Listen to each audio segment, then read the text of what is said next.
comecei no último domingo a falar sobre restauração. E a primeira mensagem sobre restaurar a esperança. E hoje eu quero trazer uma palavra para você. Amém? Isaías diz que Deus faz forte ao cansado e aumenta as forças daquele que não tem nenhum vigor. Amém? Hoje eu quero falar sobre restaurar aqueles que estão cansados, irmão. Tem alguém que está vivendo uma luta de cansaço aí, espiritual, emocional? Diga comigo, a restauração dos servos cansados.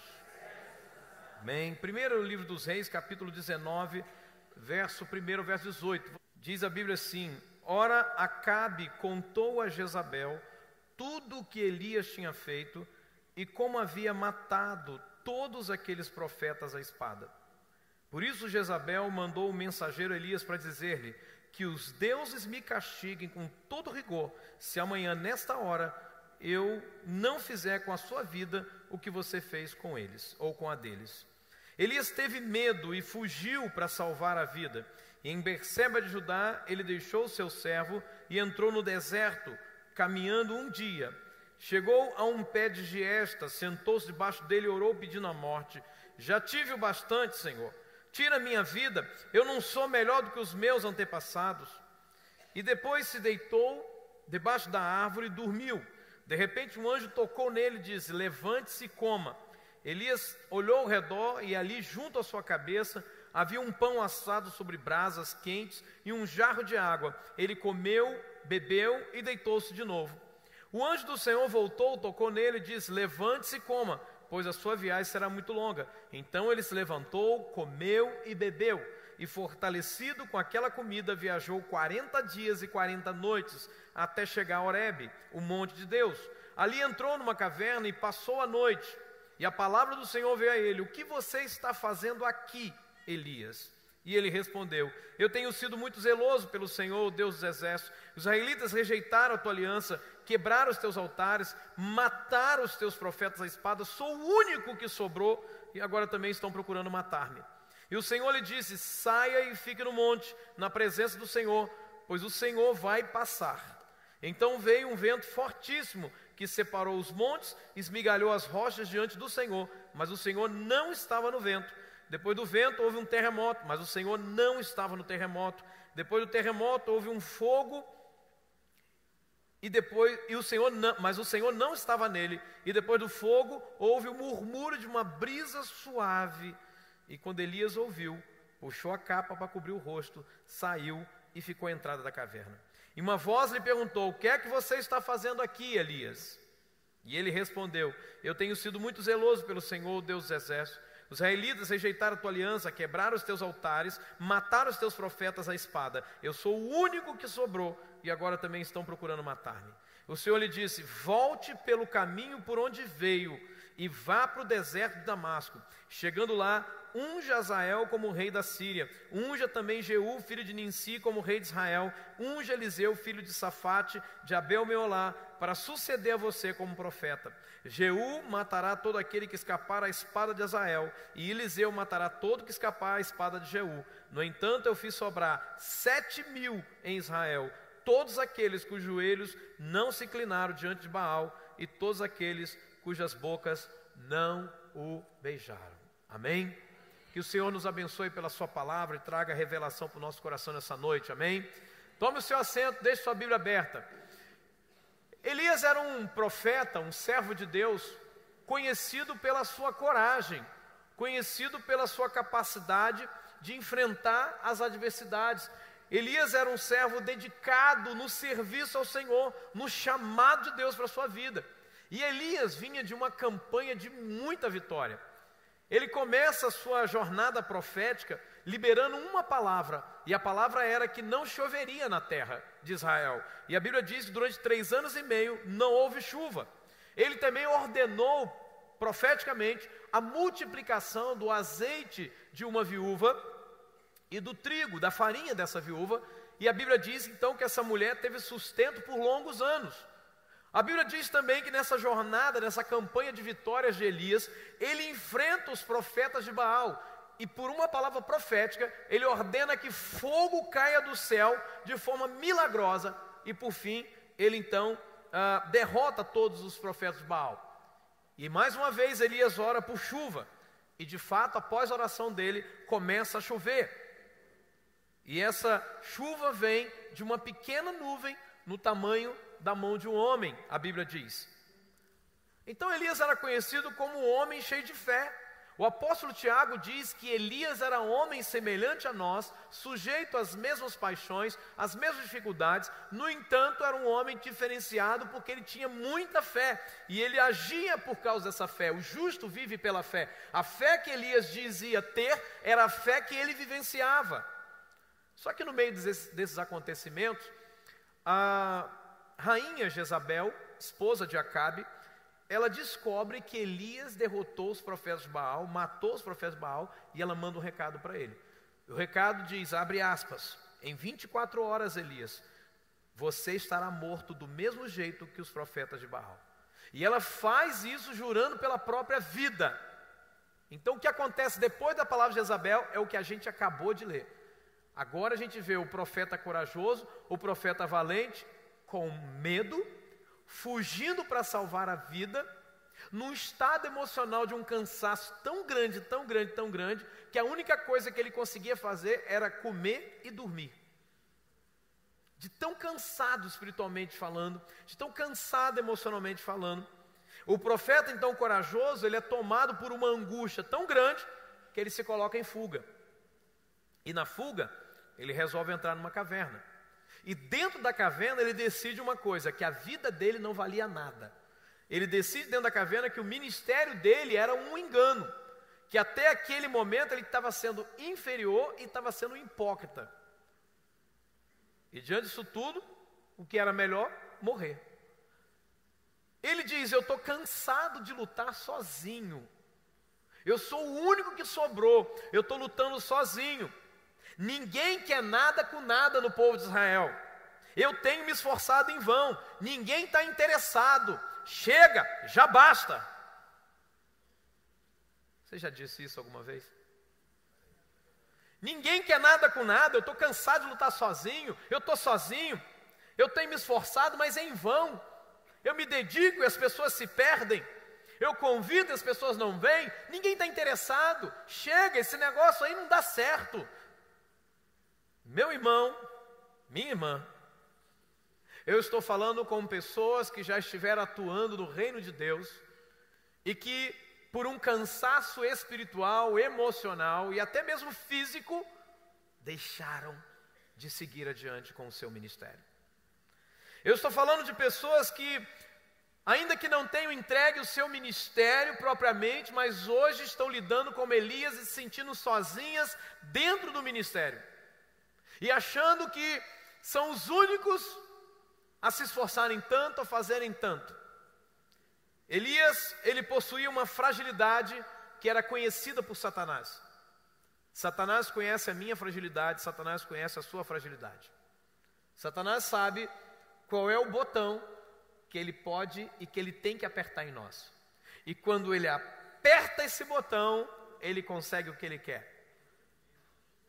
Paralisar. Neutralizar, é o botão certo em Elias que vai neutralizar Elias. Não há uma lógica aqui, irmãos, porque Elias é um vencedor, Elias é um profeta escolhido por Deus. Elias surge num cenário adverso em Israel. O que eu estou pregando nessa noite, eu estou falando sobre servos cansados. Deus está aqui nessa noite para restaurar servos cansados. Você que começou a sua caminhada com tantos sonhos, tantos projetos e dizendo eu vou fazer, Deus vai me usar, eu vou ser um instrumento de Deus nessa igreja, Deus vai me usar nessa cidade, e hoje você se encontra neutro. O botão que Satanás aperta no valente Elias faz com que o valente Elias se tornasse o covarde Elias. O valente Elias se tornou o covarde Elias.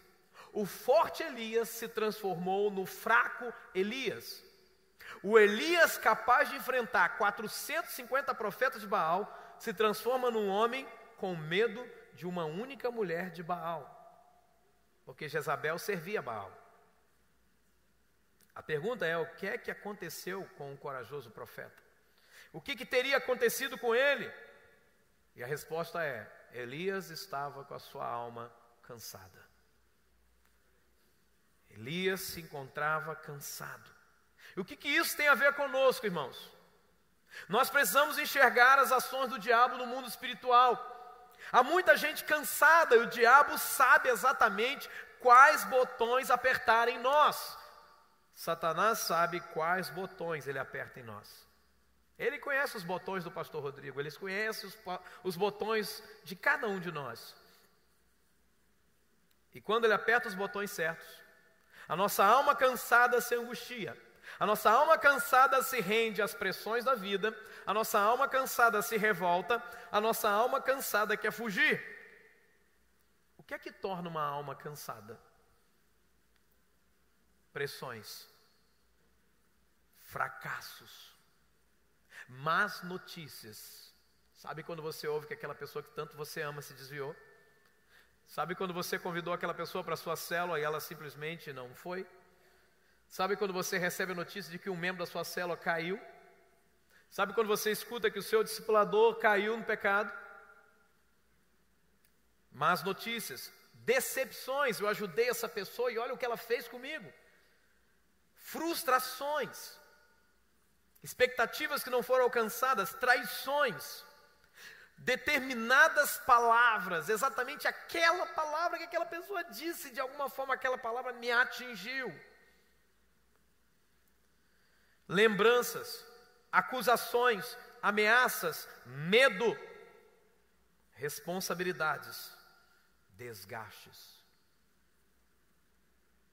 O acúmulo de várias lutas traz um esgotamento de energia. E por fim, a gente se vê cansado, confuso quanto a tudo à nossa volta, inclusive o nosso chamado. Não, eu não sirvo para isso. Eu não sou para isso. Não é para mim isso.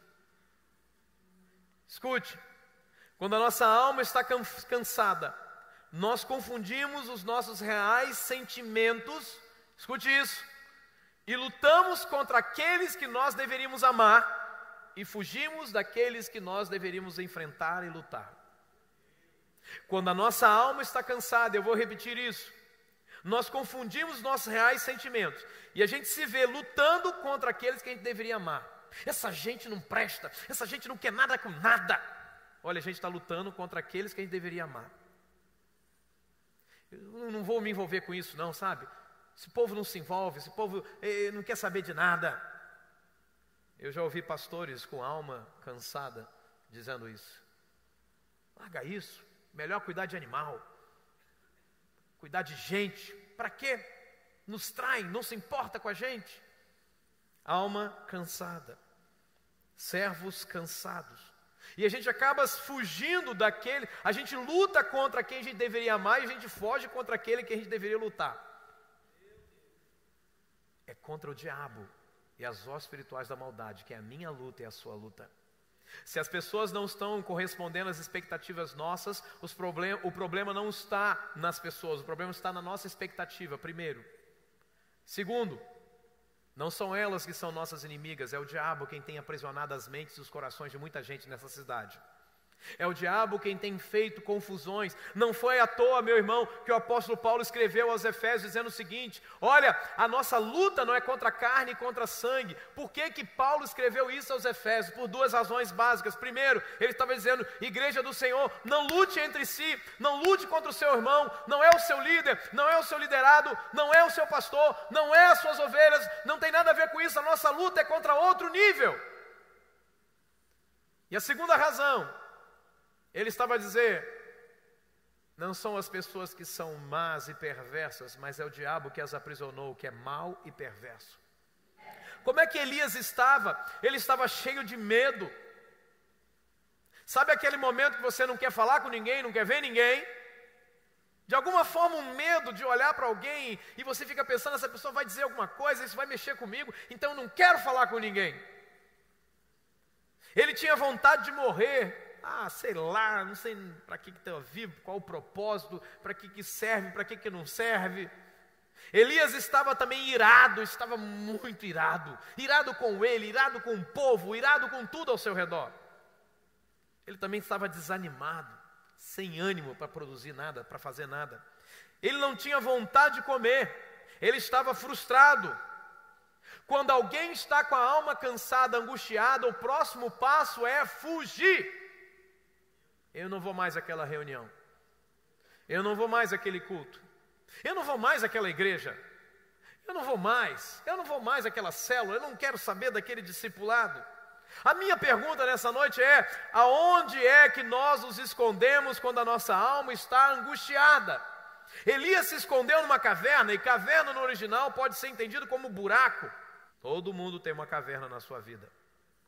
Todo mundo, quando está mal, procura um buraco para se enfiar. Tem gente que, quando a alma está angustiada, entra na caverna da gula. Quer saber? Eu vou comer mesmo. Morre, fica tudo aí. E aí começa a comer. Tem gente que, quando está com a alma angustiada ou cansada, corre para o buraco da masturbação. Já está tudo errado na minha vida mesmo. Mais um erro. Outros vão para o buraco da pornografia.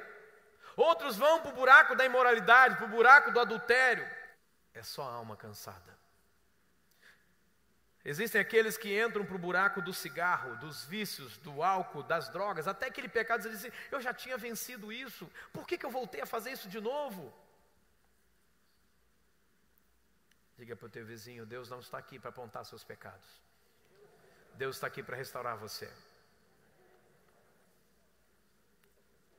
Tem outros que vão para o buraco do ódio a Deus, do ódio às pessoas. Existem aqueles que, quando estão com a sua alma cansada, correm para a caverna da identidade confusa. Se são homens, dizem que não gostam mais de mulher, e sim de homem, e vice-versa. Outros vão para o buraco dos remédios controlados. Outros para a mentira, para o fingimento. Outros para a caverna da mudança de cidade. Eu vou embora dessa cidade, não tem mais nada que preste aqui para mim. Outros vão então para o buraco do quarto escuro, para a depressão, para o isolamento. Outros vão para o desejo de morrer. Existem aqueles que correm para o buraco do, abre aspas, vou parar com tudo, vou abandonar tudo. O que eu quero dizer nessa noite, irmão, e o que eu estou dizendo nessa noite, é que se você disse essa frase algum dia na sua vida, você não é o pior dos pecadores. É que você apenas estava vivendo um tempo de alma cansada. Tem outros que vão para o buraco do, eu vou deixar a igreja. Essa igreja não me cabe mais. Não tem mais nada aqui para mim. Você só está com a alma cansada. Essa sempre foi a igreja que você lutou. Essa sempre foi a igreja que você acreditou. Você se alegra com as conquistas dessa igreja. Dê o nome que você quiser para o seu buraco. Dê o nome que você quiser para a sua caverna. Mas todo mundo tem uma caverna. Todo mundo tem um buraco. Muitas vezes a caverna, o buraco, parece ser o lugar mais seguro para nós. Mas escute uma coisa. Como não há luz na caverna, é exatamente ali onde nós mais nos machucamos e ao mesmo tempo machucamos outros. Porque não tem luz na caverna. O que é que nós precisamos saber? Como é que a gente vence o esgotamento? Como é que a gente vence o cansaço? Como é que a gente sai do buraco da caverna? Como é que a gente não volta mais para a caverna? Eu quero com você aprender algumas lições nesse texto. Eu quero ver, irmãos, como que Deus, ou o que Deus usou para trazer restauração ao coração do servo cansado, Elias. Eu creio que esses mesmos princípios são aqueles que Deus quer usar para trazer restauração para o meu coração, para o cansaço da minha alma e para o seu cansaço. Quantos podem dizer amém? Primeiro, como Deus trouxe restauração ao coração do profeta Elias. Primeiro, Deus ensinou a Elias que algumas vezes é preciso tirar tempo para descansar. Escute, Olhe para a sua Bíblia, lá no verso de número 4, diz que Elias entrou no deserto, caminhou um dia, chegou ao pé de esta, sentou-se debaixo dele, orou, pediu a morte, e o verso 5 diz que ele deitou debaixo da árvore e dormiu. E o que é que Deus fez? Acordou Elias, para dar uma bronca em Elias, amém? Amém? Coisa nenhuma, diz a Bíblia que um anjo tocou em Elias e disse: levante-se e coma. Só isso. Toma aqui, tem comida para você. Você não precisa caçar, você não precisa pescar, apenas coma e vai dormir de novo. E diz a Bíblia então que Elias se levantou, olhou ao redor e viu junto à sua cabeça um pão assado sobre brasas quentes e um jarro de água. Ele comeu, bebeu e deitou-se de novo. E em seguida o anjo do Senhor voltou, e isso é um tempo depois, obviamente, tocou nele e disse: levante-se e coma, porque agora você tem uma viagem longa. E ele se levantou e comeu. Algumas vezes é preciso tirar tempo para descansar, é o que nós chamamos de cultura do descanso. Há muitas pessoas ativas no reino de Deus, há algumas hiperativas no reino de Deus. Existem pessoas que se envolvem com muitas atividades na igreja para fugirem dos seus problemas pessoais, para não ter que voltar para casa, para não ter que aguentar aquela situação, seus problemas particulares. Assim como há também pessoas que são apenas espectadoras no reino, ambas estão erradas. Aquele que se envolve demais para fugir de problema. Eu queria morar na igreja, eu queria dormir na igreja. Esse é o candidato a se estafar com tudo, a chutar o pau da barraca, a brigar com todo mundo dentro da igreja e falar: nada presta aqui também. Mas também aqueles são espectadores do reino, simplesmente se envolvem com nada. Escute, meu irmão, muitas vezes nós vamos precisar nos retirar à parte para restaurar as forças, a fim da gente continuar cumprindo o nosso chamado para Deus. Aí tem gente que se orgulha em dizer: eu tenho 5 anos que eu trabalho e não tiro férias. Irmão, você vai morrer. Não sei para que o pastor tira tantos dias de férias. Porque eu não quero morrer cedo. Porque eu preciso restaurar minhas forças para continuar lutando. Muitas vezes nós vamos precisar, irmãos, nos retirar à parte para restaurar as forças, a fim de conquistarmos mais e melhor. Sabe quando alguém está estressado numa empresa e diz assim: chega o patrão. Eu cheguei a dizer isso para um patrão uma vez. Falei: quer saber, eu não aguento mais, não quero ficar mais aqui, eu não suporto mais trabalhar nessa empresa. Sabe o que o patrão falou? Tire uns dias para você descansar. Não, o senhor não entendeu, eu quero ir embora. Não, tire uns dias. 3 dias depois eu estava de volta falando: estou cheio de coisa a fazer, onde é que está o trabalho? Cadê o trabalho? Porque quando a nossa alma está cansada, isso nos engana. Talvez a única coisa que você precisa é apenas uns dias para descansar. Um dia para não fazer nada, ficar só você e sua família, com seus filhos, assistindo o jogo do Brasil, com remedinho para correr e botar embaixo da língua, né? Irmãos, olhe para mim. Jesus tinha um lugar reservado para descansar. Você acha que Jesus ia fazer o que em Betânia, na casa de Lázaro? Ele jantava na casa de Lázaro porque ele sabia que ali ninguém iria incomodá-lo. Jesus se retirava na casa de Lázaro, passava um tempo com Lázaro, comendo com as irmãs de Lázaro, ele descansava, ele curtia aquele momento. Todo pastor, todo líder precisa ter uma casa em Betânia. Eu gosto de algumas casas aqui, porque lá eu vou, os irmãos não fazem: pastor, eu te trouxe aqui para tomar esse refrigerante, mas na verdade não é um refrigerante, que eu tenho um problema para resolver. Glória a Deus que aqui tem casa que já entende: não, pastor, eu trouxe aqui para você descansar, tem uma rede aqui para você deitar. Deita aqui na rede. Aí quase que eu estou ouvindo a música de Chitãozinho e Chororó aqui, dos crentes, né? Jesus então, irmãos, tinha a prática da cultura do descanso, e ele nos ensina a retirarmos a parte para a gente descansar. Diz a Bíblia que Jesus retirou os seus discípulos para um lugar deserto a fim de descansarem. Lá em Marcos 6,31 está escrito: havia muita gente indo e vindo, ao ponto de eles não terem tempo para comer. Jesus então lhes disse: venham comigo para um lugar deserto e descansem um pouco. Deixa eu te falar uma coisa, irmão: descansar não é pecado.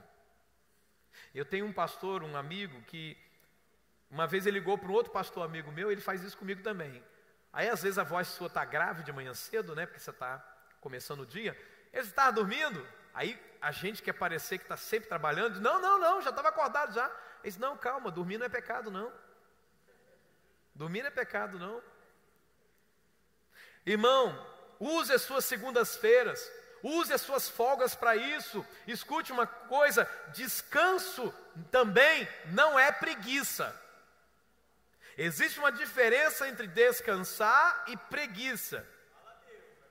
Jesus falou assim, olha só, Jesus falou assim, mas ele lhes disse, meu pai trabalha até agora e eu trabalho também. Então Jesus não era preguiçoso, irmão. Ele tinha a cultura do descanso. Às vezes o que você precisa é só um tempo para descansar. Segunda coisa que Deus fez para restaurar o coração do servo cansado, que Ele quer fazer com você. A primeira qual é? Qual é a primeira? Precisamos tirar tempo para descansar. Um lugar à parte. Segundo, verso 10, olhe para a sua Bíblia. Deus faz uma pergunta para Elias no verso 9, e Elias responde, eu tenho sido muito zeloso pelo Senhor, o Deus dos exércitos, os israelitas rejeitaram a sua aliança, quebraram os seus altares, mataram os profetas, eu sou o único que sobrou e agora também estão procurando matar-me. Salte um pouquinho, irmão, seus olhos, vá para o verso 14. Deus faz uma pergunta para Elias e Elias responde, eu tenho sido muito zeloso pelo Senhor, confira com o verso 10, é igualzinho. O Deus dos exércitos, os israelitas rejeitaram a tua aliança, quebraram os teus altares, mataram os teus profetas, sou o único que sobrou. Segunda coisa que Deus faz com um profeta cansado, que Ele quer nos ensinar nessa noite. Quer vencer o cansaço?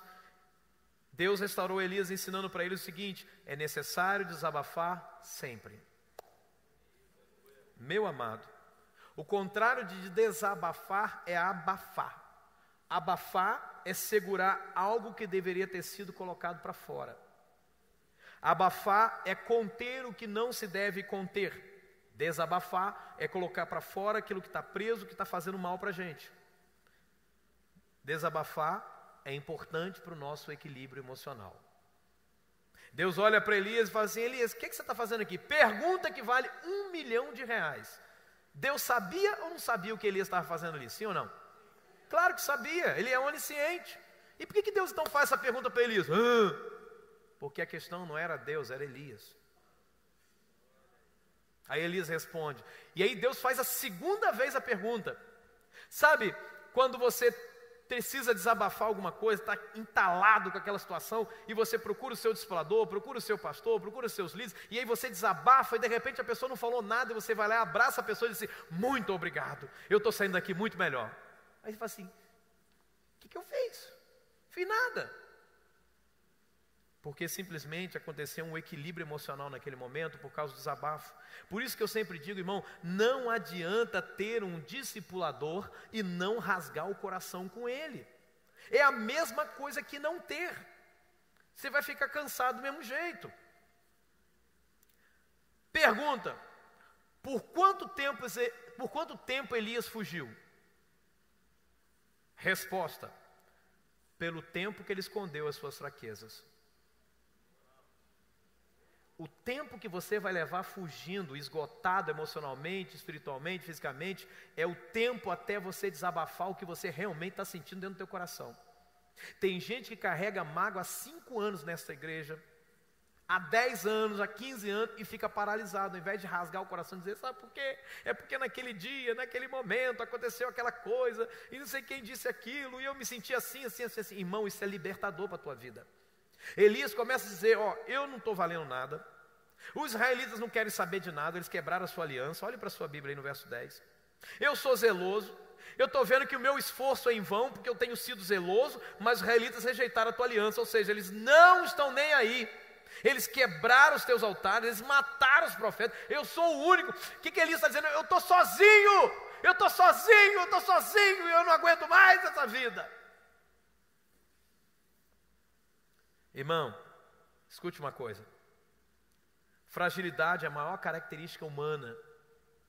Domingo você vai ouvir uma palavra sobre restaurar a esperança, falando de discípulos que estavam sem esperança.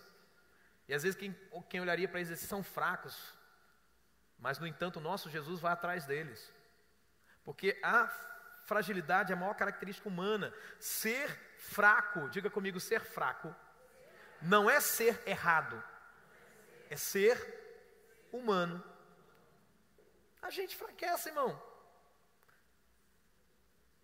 Por isso nós precisamos ser transparentes. Ninguém é de aço, irmão. Por isso, diga comigo, quem confessa a tentação, não confessa pecado.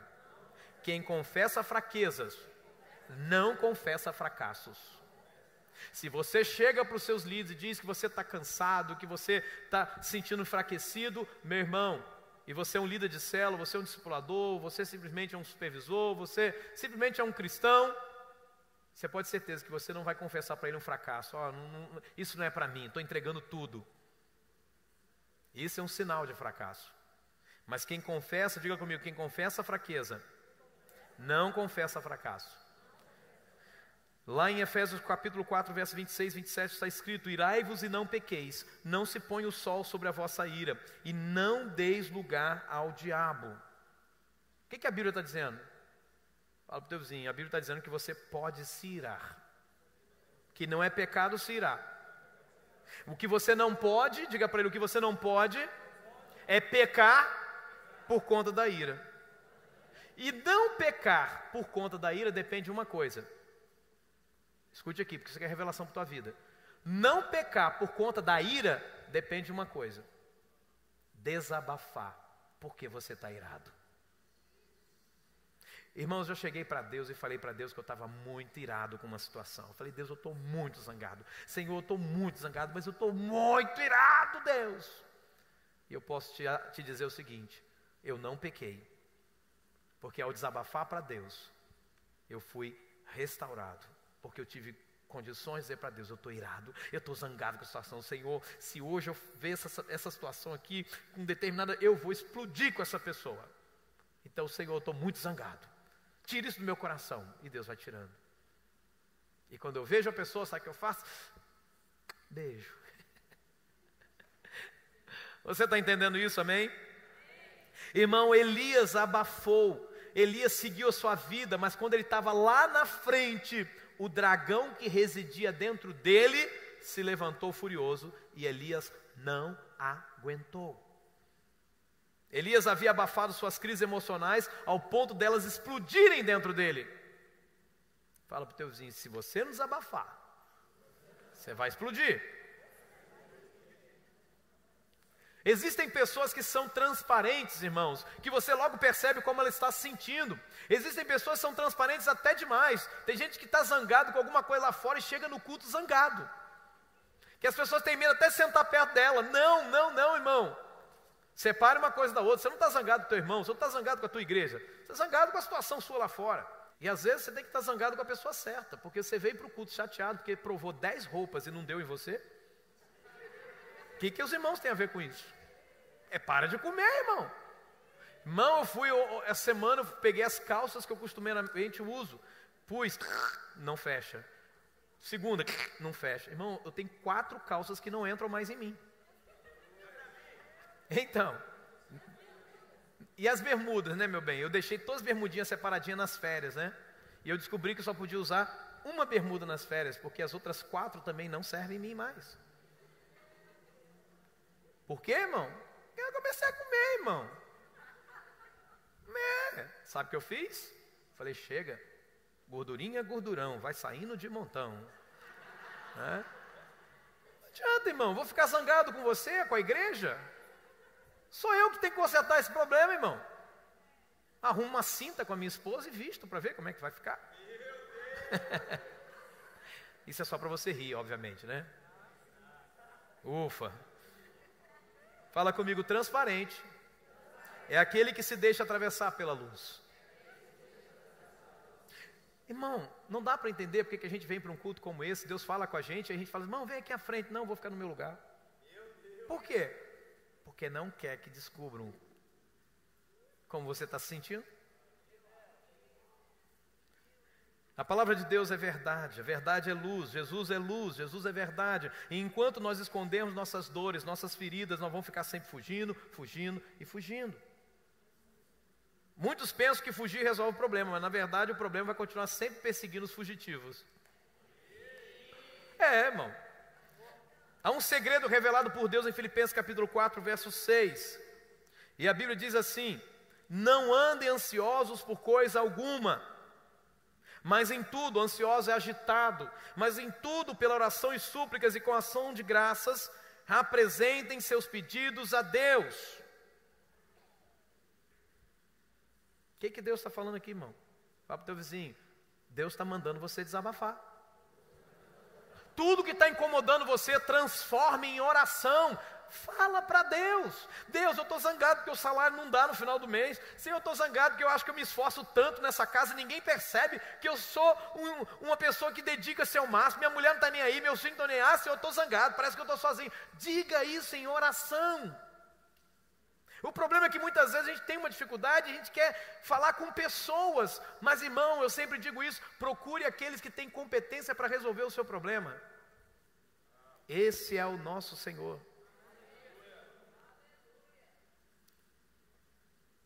Aí a obediência, esse segredo aqui, que está vestido de uma ordem, quer dizer, olha só, é uma ordem: não anda ansioso por coisa alguma, mas em tudo pela oração e súplica com ação de graça, apresentem seus pedidos a Deus. Apresente aquilo que está gerando em você ansiedade. E qual é o resultado, qual é a consequência poderosa? Está aí no verso de número 7. Eu li o 6, vamos ler o 7, vamos juntos? E a paz de Deus, que excede todo entendimento, guardará o coração e a mente de vocês em Cristo Jesus. Os dois lugares que o diabo mais ataca: a mente e o coração, a mente e o coração, a mente e o coração. O que você pensa e o que você sente, o que você pensa e o que você sente. Senhor, eu estou me sentindo sozinho na minha célula, estou me sentindo sozinho na minha família. Parece que essa igreja não está importando, eu estou aqui me esforçando, vou buscar as pessoas e ninguém sequer pergunta assim: você precisa de ajuda? Irmão, é só desabafar. Escute, não há um lugar seguro na terra para quem foge de Jesus. Você pode mudar de igreja, você pode mudar de cidade, a dor continua lá. Se a gente for transparente com Jesus, se a gente for transparente com os nossos exploradores, se a gente for transparente com os nossos líderes, nós também seremos transparentes conosco mesmo. Quando você é transparente, você fala das suas fraquezas. Não é que você está sendo fraco, você está apenas sendo humano. Amém? Tiago 5,16 diz: confessai, pois, os vossos pecados uns aos outros e orai uns pelos outros para serdes curados. Curados. Por quê? Porque o cansaço emocional, o cansaço espiritual é uma doença. É tão doença que mata. Que mata. Quantas pessoas você conhece que começou bem a sua caminhada espiritual, estava indo bem, e ele de repente deixou de ser um líder de célula, deixou de ser um discipulador, e depois foi morrendo dentro da igreja, irmão. Por quê? O que matou não foi deixar a liderança, o que matou foi a doença de não ser transparente, desabafar o que está sentindo. Porque em geral o diabo diz assim: não conta não, se você vai ser julgado. Se você contar como você está sentindo, vão te julgar. Deixa eu te falar uma coisa, irmão: se alguém nesta igreja te julgar por algo que você contou, desabafou, porque essa pessoa ainda não amadureceu no nível que essa liderança ensina. Porque eu não julgo ninguém que questione, eu não julgo ninguém que tenha uma dúvida, eu não julgo ninguém que tenha uma motivação de Deus. Eu quero entender essa pessoa e ajudar essa pessoa. Essa igreja é um lugar seguro para você confessar suas fraquezas. Deus chama Elias para fora da caverna e com uma simples pergunta, Deus leva Elias a falar da sua dor, das suas fraquezas. O verso 10 e o verso 14 são idênticos.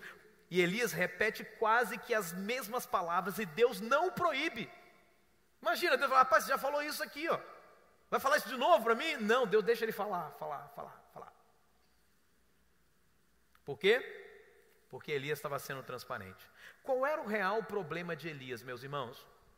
Elias se sentia inútil e fracassado por não ver, escute isso aqui porque isso vale para todos nós aqui, irmão. A gente precisa guardar nosso coração, inclusive eu como pastor. Guarde isso aí para você, se você quiser anotar. Elias se sentia inútil e fracassado por não ver a conversão de Jezabel e do seu marido Acabe. Qual foi a mentalidade de Elias? Eu vou lá, vou lutar contra os profetas de Baal, vou orar, fogo vai vir do céu, vai ser um negócio poderoso. E nesse momento, O povo gritou, só o Senhor é Deus, só o Senhor é Deus. E eu tenho certeza, Elias pensando, eu tenho certeza no meu coração, que Jezabel e Acabe vão dizer assim, tá certo, Baal não é Deus, o Senhor é quem é Deus. E quando chega o mensageiro de Jezabel até Elias, ele falou assim, olha lá, tá vendo, do jeitinho que eu imaginei. Aí o mensageiro disse aqui, ó, Jezabel mandou um recado para você, falou que vai te matar dentro de 24 horas. Do mesmo jeito que você fez profetas. Ou seja, Jezabel não se converteu. Acabe não se converteu. Elias pensava que o sucesso do seu ministério estava relacionado à conversão da família real.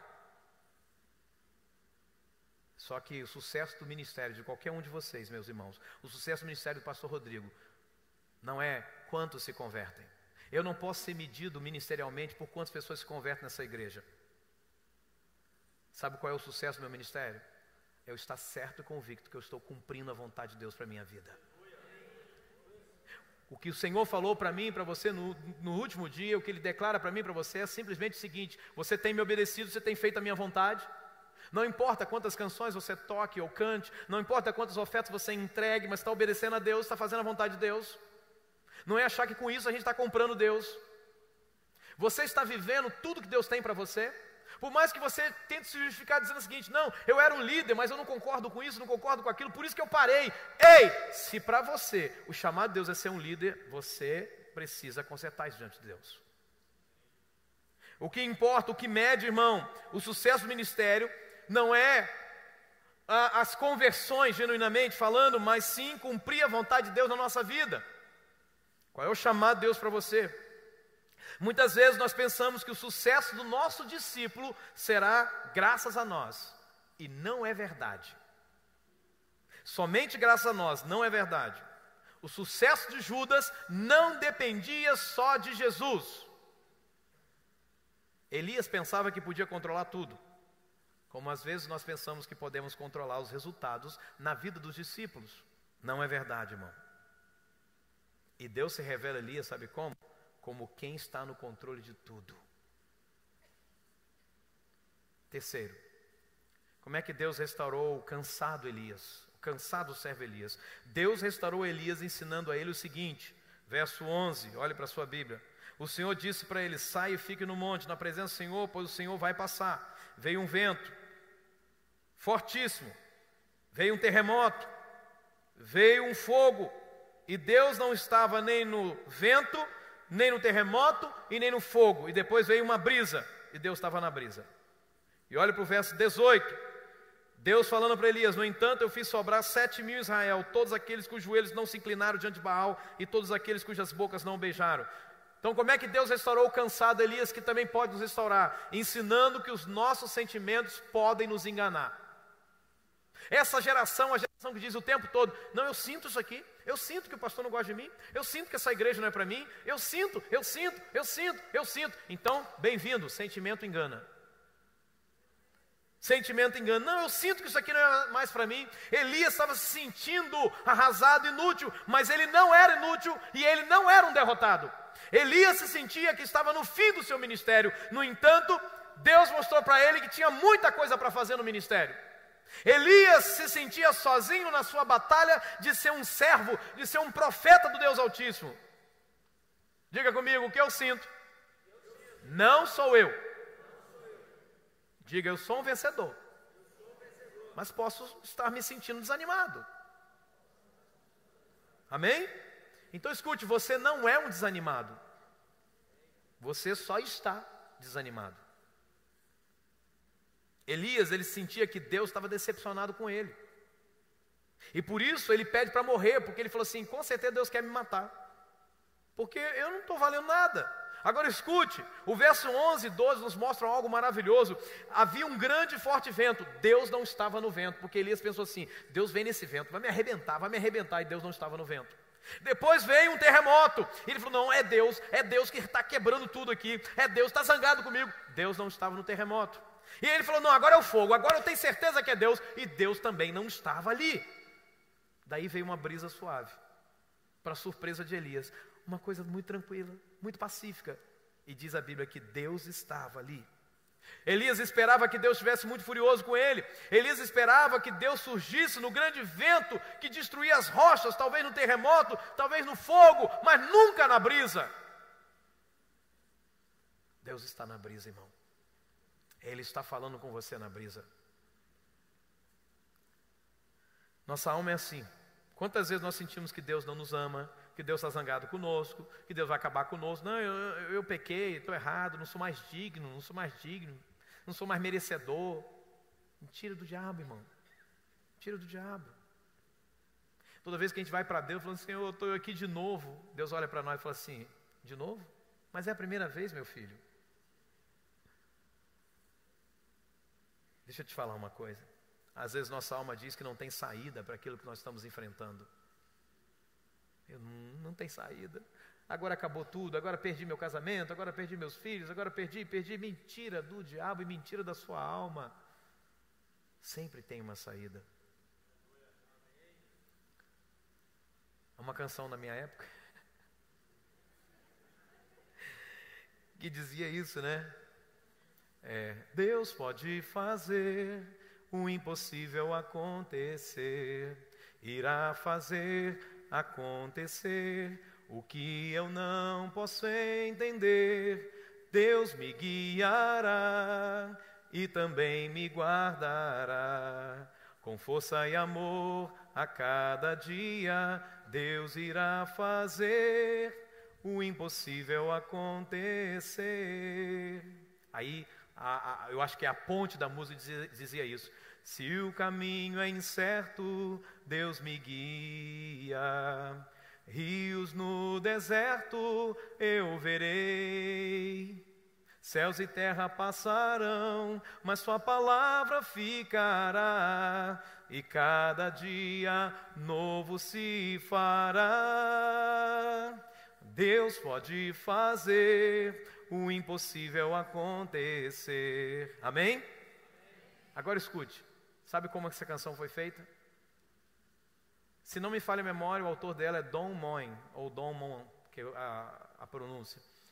Ele estava em casa quando chega a notícia que o pai e a mãe dos 2 sobrinhos dele, que era o irmão dele, haviam morrido num acidente de carro. E o casal de sobrinhos estava com ele dentro de casa. E ele pensou, e agora? O que vai ser dessas crianças? Como que isso... E aí foi aí que Deus deu para ele essa canção. Deus pode fazer o impossível acontecer. Se o caminho é incerto, Deus me guia. Rios no deserto eu verei.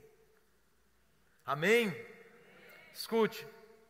Por vezes nós nos sentimos assim, mas a Bíblia nos mostra o quanto é grande o conflito dos nossos sentimentos diante da realidade à nossa volta. O salmista diz, por que estás abatida, ó minha alma? Por que te perturbas dentro de mim? Espera em Deus, pois ainda louvarei a Ele, meu auxílio, Deus meu. O salmista está dizendo o quê? Eu sei que eu vou sair dessa situação, eu sei que eu vou louvar a Deus, que significa eu vou vencer, mas a minha alma está gritando, não vai dar, acabou, não tem mais jeito. Então você precisa dizer para a tua alma, fica quieta alma, cala a boca, porque eu sei que Deus vai me fazer vencer. O medo é um dos principais fatores que leva as pessoas para as cavernas da vida, e é o medo que aciona as fraquezas que estão escondidas dentro de nós, pecados que a gente já achou que tinha vencido. As nossas emoções nos traem, simulam conceitos sobre nós mesmos e sobre Deus que na verdade tem tanto interesse, Satanás tem tanto interesse em machucar a nossa vida. Por isso que ele investe nossa alma desde a infância. Por isso que ele investe nossa alma desde a infância. Porque uma alma machucada, ela enxerga Deus de uma maneira errada. Deus ensina Elias a separar as coisas. Quem ele era, de como ele estava se sentindo. Deus mostra para Elias o quanto ele estava sendo enganado pelas suas emoções. Escute. Elias sentia que estava no fim do seu ministério. Deus o manda trabalhar. Ungir reis, ungir profetas, repreender Acabe. Amém? Elias sentia que estava sozinho. Deus falou, ei, tem 7.000 profetas fiéis igual a você ainda. Posso ouvir um amém? Elias sentia que não havia mais nada para viver. No entanto, ele vive muitas aventuras depois desse episódio. Então nós podemos fazer a descoberta de que nós podemos estar como Elias, no mínimo, enganados 7.000 vezes nas nossas emoções. Elias achou que ele era o único, Deus falou, tem 7.000. Você está entendendo isso, amém ou não amém? Afirma então, irmão, essa verdade declarada pelo grande Charles Spurgeon. Diga comigo: Deus é Deus. Ele veio e ouve todas as nossas provações, todas as nossas lágrimas. Agora vira para a tua alma, põe a mão no teu peito e diga: alma, não se esqueça, no meio das suas dores, que Deus sobre todos reina para sempre. Aleluia! Eu quero encerrar essa mensagem dizendo para você: quando a sua alma diz que é hora de parar com tudo, deixar tudo, Deus está dizendo para você o seguinte: volte e enfrente o que te fez fugir, porque essa é a saída para parar de fugir. Não significa, irmão, que vai dar sempre errado porque deu errado uma vez. Você não é mais o mesmo, você não é mais a mesma.